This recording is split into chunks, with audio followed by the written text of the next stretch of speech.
So proudly we hailed at the twilight's last gleam. For Katie's life that was spared. It was only fitting that Quincy Medical Group's Pray Out Loud 5K run walk began with a prayer out loud.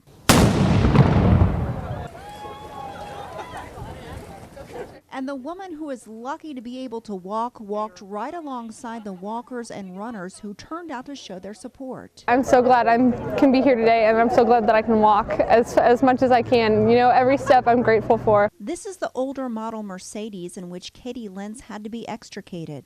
There is no doubt if you see that car. What do you think when you see that car? It makes me realize how close I was to losing my life. I've been a trauma surgeon for 13 years, and I do see a lot of multiply injured patients, but I have never seen anything like the car Katie was in and then watch her literally walking by it with her walker 3 months later. I don't think I've ever seen from that degree of just horror at the accident scene to Katie walking today. Dr. Rena Stewart operated multiple times on Katie after the crash. Katie had what are called compound fractures or open fractures, meaning her bones actually came right through the skin, which is obviously a very serious injury and a high risk of infection. Now, less than 3.5 months after her injuries, she is walking.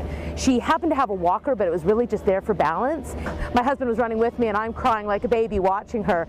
Really, truly, just phenomenal progress. This Pray Out Loud 5K run walk benefits the new London, Perry, and Center volunteer fire departments. Well, they came to me in the time that I needed them most, and you know, you don't really think about the volunteer fire departments too much. At least I didn't before my accident, and I'm glad that we're raising awareness for them and get them the tools that they really need to help others. When we first found out that the family had even considered a thought like that, you know, it was shocking to all of us, I think, because what we do is something that we don't expect anything in return for. We all work on limited budgets, and we're used to that.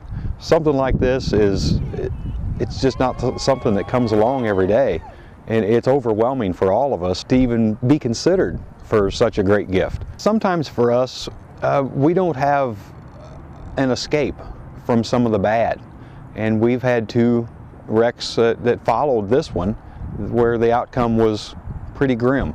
So when you find something like this, you kind of get a hold of it and you grab on to that and you let it carry you on to the next good thing that happens. So this has been a good healer for a lot of us. Katie plans to head back to school next semester at Tulane University. She plans to become a dentist. I know my friends are very excited to have me back, and I can't wait to return. Raja Maples, KHQA TV7 News, Quincy.